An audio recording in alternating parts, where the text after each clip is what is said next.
Welcome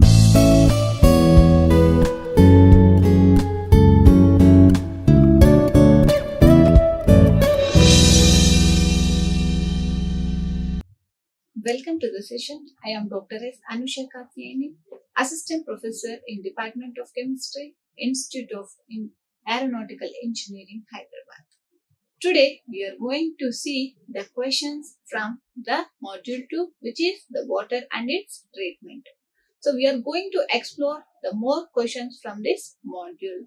So, the first question is, why do we add buffer solution during the estimation of the hardness of water by the complexometric titration by using EDTA? Here, in EDTA titration, an ammonium hydroxide and ammonia buffer in combination of both ammonium hydroxide and ammonia buffer, ammonium chloride or ammonia buffer is used because which is a solution of pH 10 is used in this titration. Because buffer is nothing but it maintains the pH. It resists the changes in pH. So we are adding the buffer for this purpose only. Here it is going to form a complex.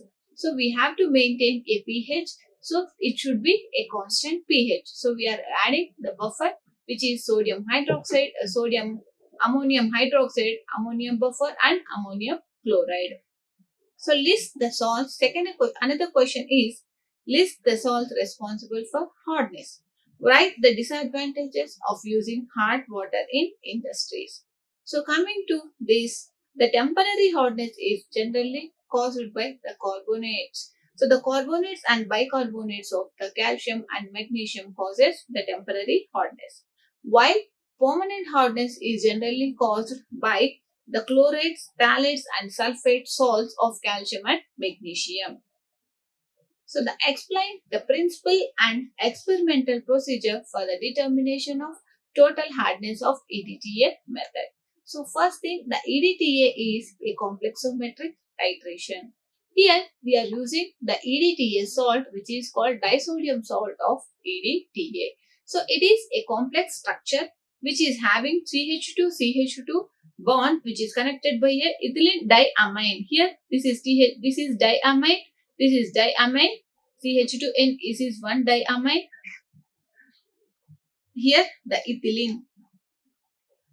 So the ethylene CH2 diamine 2 ends and tetraacetic acid 1, 2, 3, 4. So ethylene diamine tetraacetic acid, 4 acetic acid molecules which is connected by diamine which is a backbone of ethylene. So ethylene diamine tetraacetic acid. So if it is a disodium ethylene diamine tetraacetic acid, here the H plus ions are replaced by Na plus ions. Here the Na, here 2H ions are replaced with 2H ions were replaced with the sodium ions. So this is disodium salt of ethylene diamine tetraacetic acid. So the ethylene diamine tetraacetic acid is used to determine the hardness of water with the help of complexometric titration. Here we use this EDTA and EBT indicator. So when the EDTA is going to react, first the EBT plus buffer is added. So which gives the pink color. So when the EBT indicator is used, so it forms a complex which gives a pink color. So when it was, and buffer is also used to maintain the pH around 10 to resist the changes in pH, this ammonia and ammonium chloride buffer is used. So when this solution was titrated against EDTA, so the EBT indicator for the complex ion formed with the EBT indicator will got dissociated, and these sodium, calcium salts and magnesium salts are going to react with the EDTA. So here the H plus ions are going to replace with the calcium and magnesium salts from the EBT indicator. So the hard water present in the sample is first reacts with the EBT indicator, which gives this pinkish purple color. So this going to dissociate when the EDTA was added, When EDTA comes into the scene, it go and attaches to the EDTA molecules. So the EDTA complex is colorless. So once this complex formed, the EBD color, which is a blue color, which is blue indigo blue color, which comes out, which is the final end point for this complexometric titration. So explain the following. So why do we express hotness of water in terms of calcium carbonate equivalence? And why hot water fails to produce lather with soap solution? And distinguish between hard and soft water. Here, the hot water does not here. Why do you express? Because this hardness is generally expressed in terms of calcium carbonate. Here, the 100 here the calcium carbonate equivalent is 100. So we express this hardness in terms of calcium carbonate equivalent. And why hot water fails to produce lather with soap? Here, hot water does not form lather with soap because it forms a insoluble precipitate soap, which is called the calcium stearate.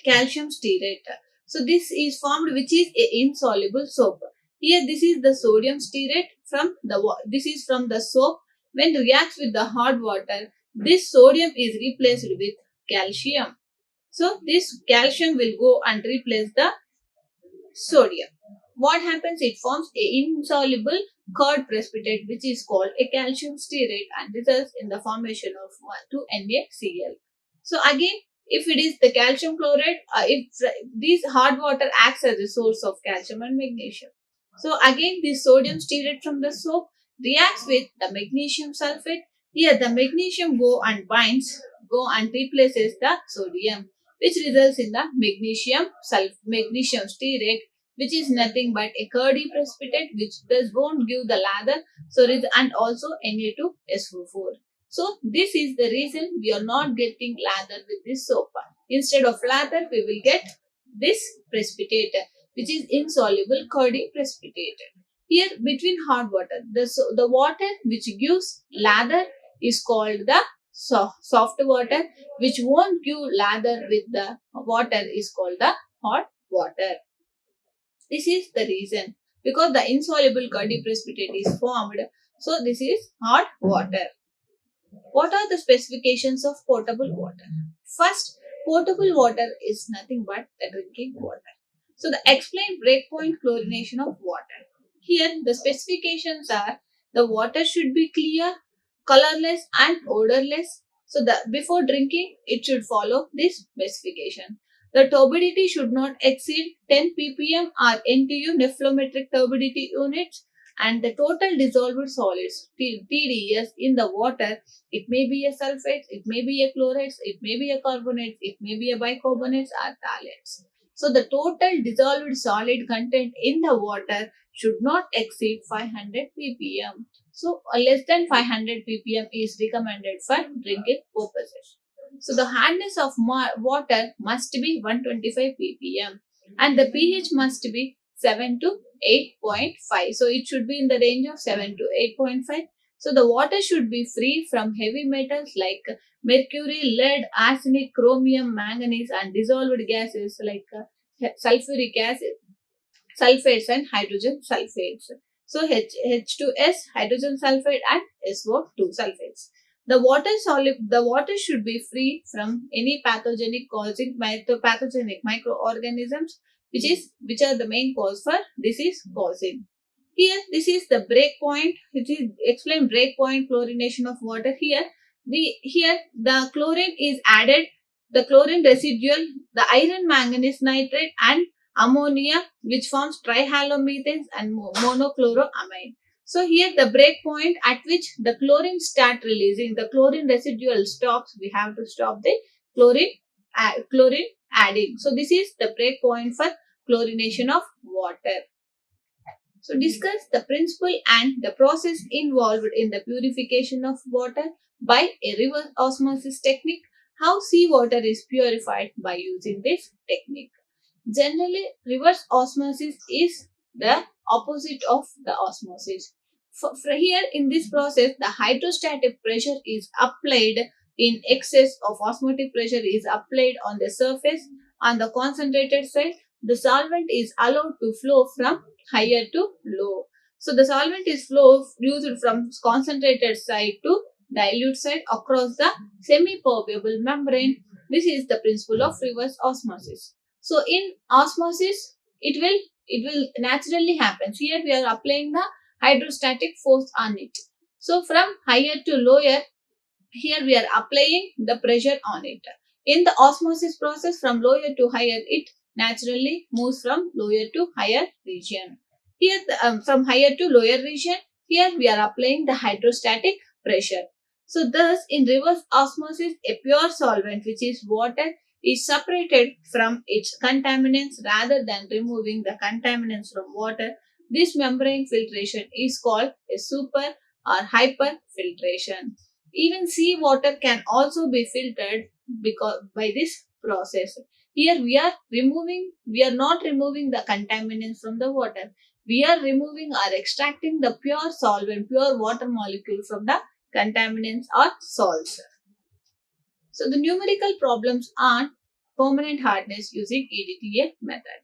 Here, a water sample of 100 ml required 8.4 ml of 0.02 m EGTA with an EBT as indicator after removing the carbonate hardness. So, which is temporary hardness. So, the calculate the permanent hardness in terms of calcium carbonate equivalence. Here, 8.4 ml of 0.02 EDTA they already given for 100 ml of water after removing the temporary hardness.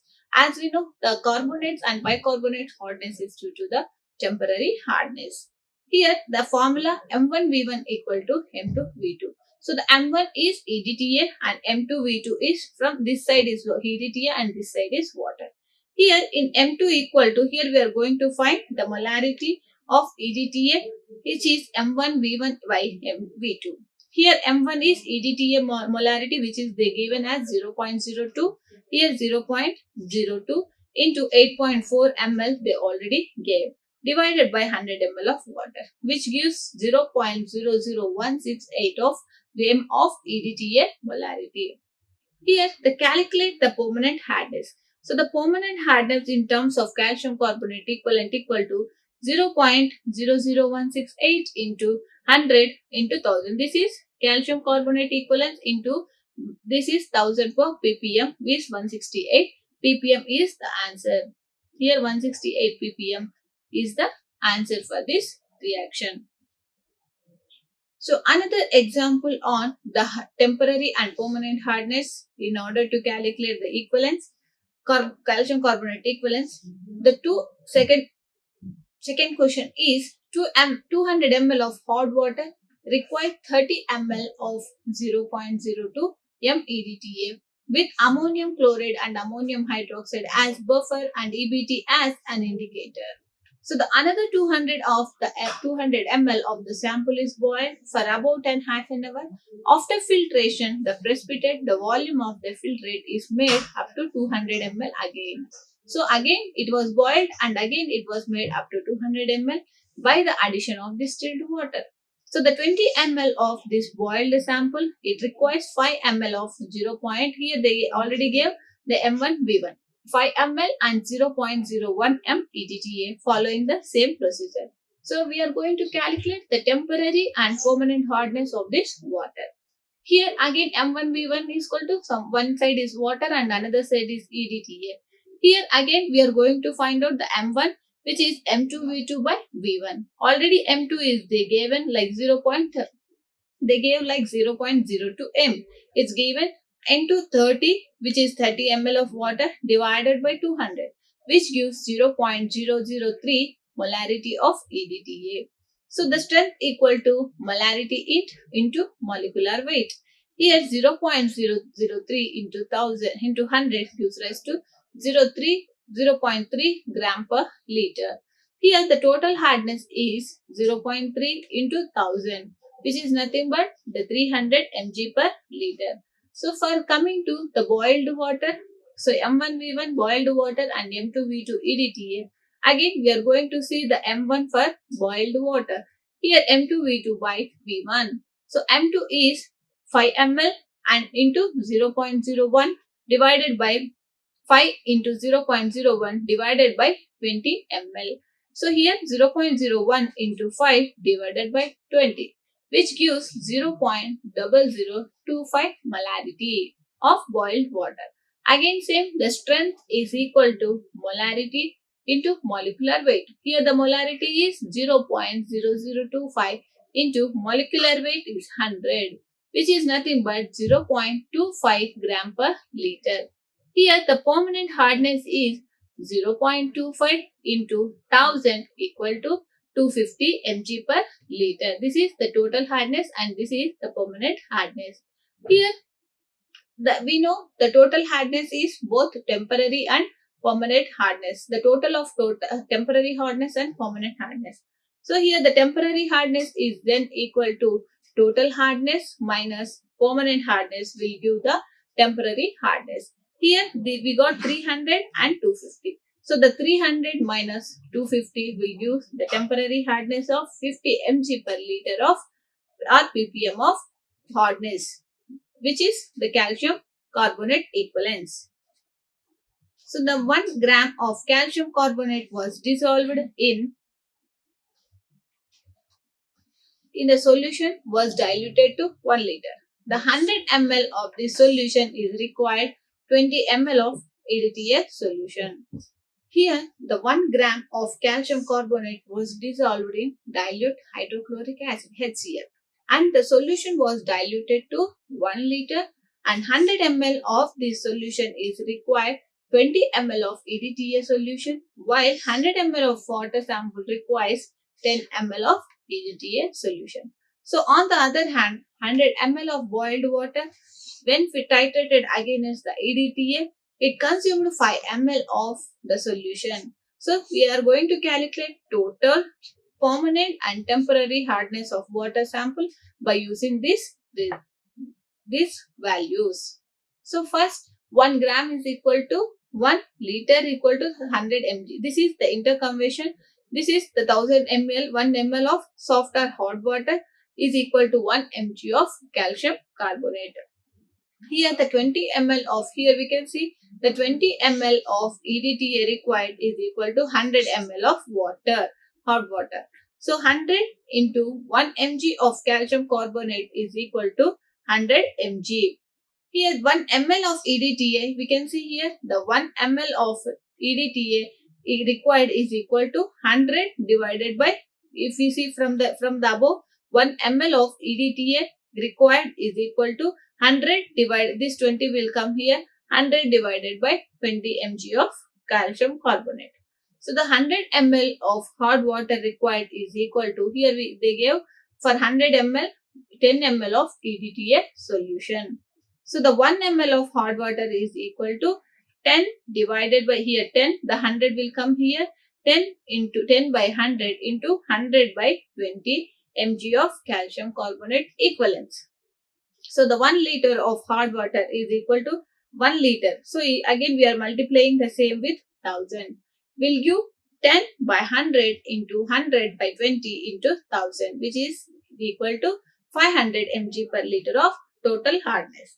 Now we got the total hardness. Now here the same question we are continuing the answer. We got total hardness.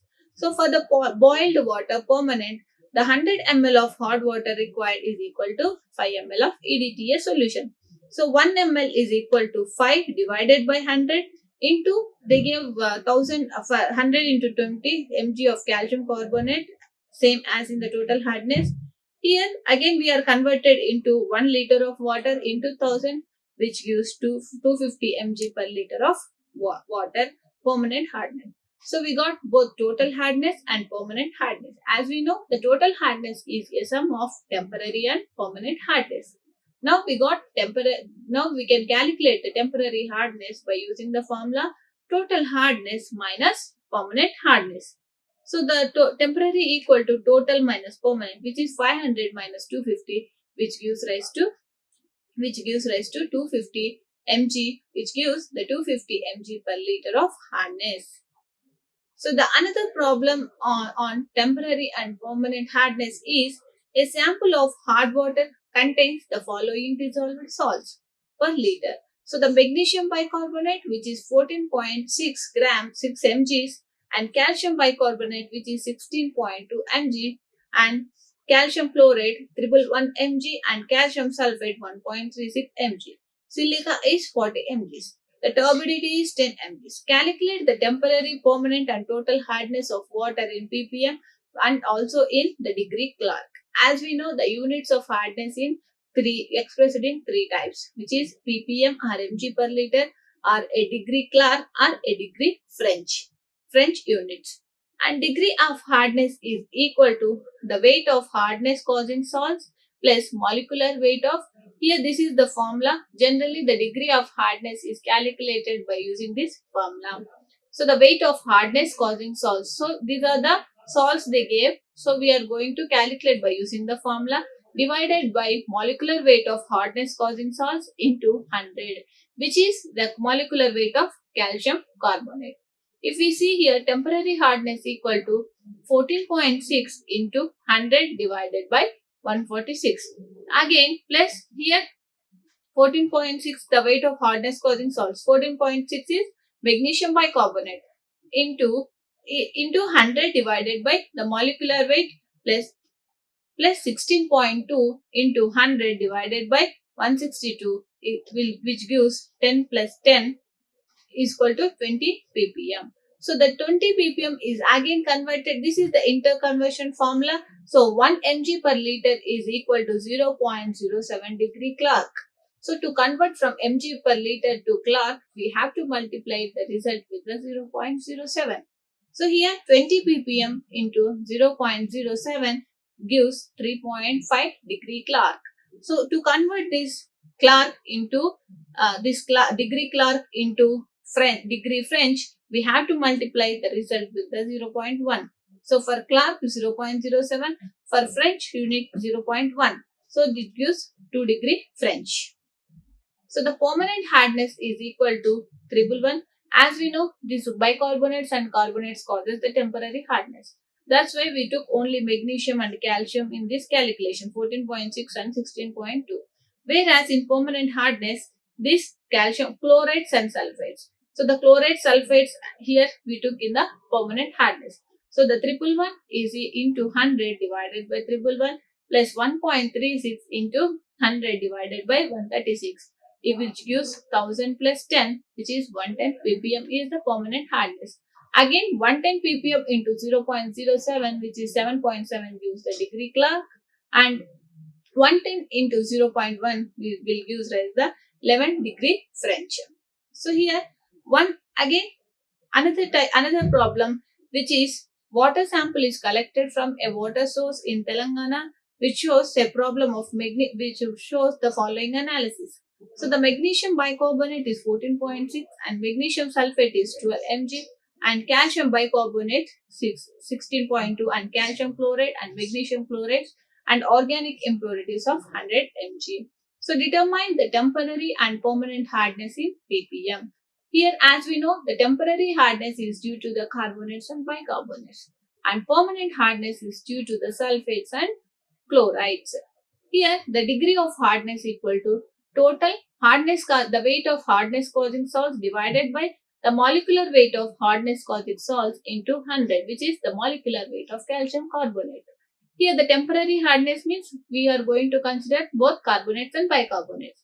Here bicarbonate is 14.6 into 100 divided by 146 plus 16.2, which is a calcium carbonate, into 100 divided by 162 plus here from the calculation 10 plus 10, which gives 20 ppm.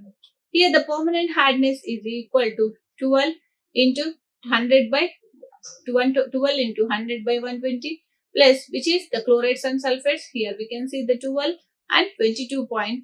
22.2 into 100 divided by the molecular weight causing salts, which is 111, into plus 9.5 into, which is also magnesium chloride, 9.5 into 100 divided by 9.95, which gives 10 plus 20 plus 10. So total of 40 ppm. So the temporary hardness is 20 ppm and the permanent hardness is 40 ppm.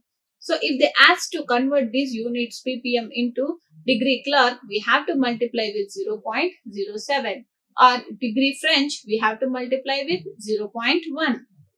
So another problem on permanent and temporary hardness is they calculate the carbonate and non-carbonate hardness of water, whose analysis as follows. So the calcium bicarbonate is 40.5 ppm and magnesium bicarbonate is 36.5 ppm and magnesium sulfate is 30 ppm. So the calcium sulfate is 34 ppm. The calcium chloride is 27.75 ppm and finally NaCl is 10 ppm. So they are asked to calculate the carbonate and non-carbonate hardness of the water. So the formula is degree hardness is equal to the hardness, the weight of the hardness causing salts divided by the molecular weight of hardness causing salts into 100, which is nothing but the molecular weight of calcium carbonate. So this is the degree clerk and degree French. So the interconversion is 1 ppm is equal to 1 mg per liter is equal to 0.07 degree clerk is equal to 0.1 degree French. So the temporary hardness is, calcium and carbonate. Temporary hardness is calcium and carbonates. Here 40.5 is calcium bicarbonate into 100 divided by 162 into 36.5 into 100 divided by 146, which gives 25 plus 25 is 50 ppm. Here degree clerk, we are converting this into, here they ask to in water sample. So here we are converting the thing into degree clerk. So we are multiplying with 0.07 degree clerk, which is 3.5 degree clerk. So the permanent hardness is the 30. Here the magnesium sulfates, calcium sulfates and calcium chlorides. So 30, here 30, 34 and 27.75 into 100 divided by 120 and 34 divided into 100 by 136 into 27.75 into 100 by 111. So which gives 25 plus 25 plus 25, which is 75 mg per liter or 75 ppm. So if on conversion into degree clerk, so 75 into 0.07, which gives 5.25 degree clerk. So this is the way to calculate the temporary and permanent hardness and total hardness in any water samples. Even the interconversion also possible with the degree into degree clerk and also in the degree French by using these formulas and equations. Thank you. Like, share and subscribe. Hit the bell icon for more updates.